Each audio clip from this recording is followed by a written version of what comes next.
There's something just kind of weird about unboxing a new old iPhone. And this one isn't even that old, but oh man, it's so shiny. The edges haven't had a chance to get scratched yet. Let's go ahead and peel the back.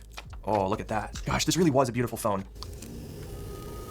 Half the reason to do this was just for the ASMR. And look at that. Remember when Apple used to give you free earbuds with your iPhone? Those were the days. We also have a charging brick here, which is wrapped in the period correct little paper packaging that they used to do. We got a SIM eject tool, because of course we have a SIM tray. This isn't an old iPhone, so we're all generally pretty familiar with what you get in the box. All right, so we got a little battery bank, and we're gonna find out if this thing is going to boot up or if the battery has survived. It's charging, it's booting.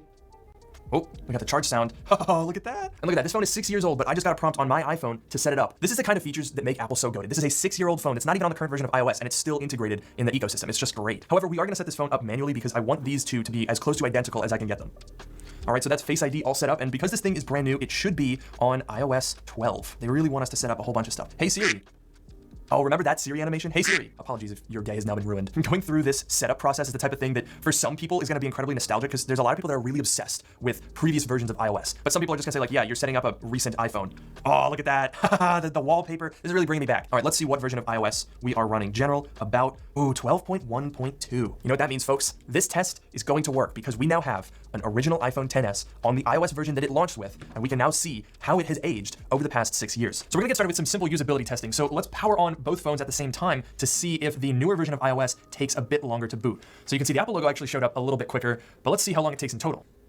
Oh, interesting. So iOS 12 definitely booted up faster than 17. It was only a couple of seconds, but that was definitely a noticeable difference. Now, in the interest of keeping everything comparable, I've only installed a couple of apps that are benchmarking tools specifically compatible with iOS 12 and 17. But before we get into any of those, I want to test the general usability to see if there's any immediately noticeable lag or stuttering on our used iPhone. So straight away, when scrolling back and forth and navigating the operating system, I'm definitely not seeing any real differences. Let's just go ahead and open up the News app, for example, and try scrolling through there.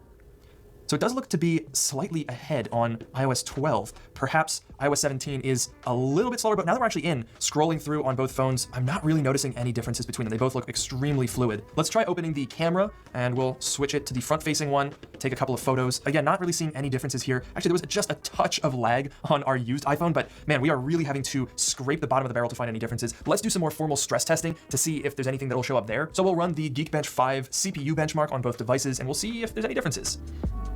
So interestingly, our old phone finished first, but the new phone is scoring slightly higher. It's about a 1.5% difference, hardly conclusive. I think we gotta run the test again. This time our new phone finished first, and actually, the performance is still higher. And this time it's actually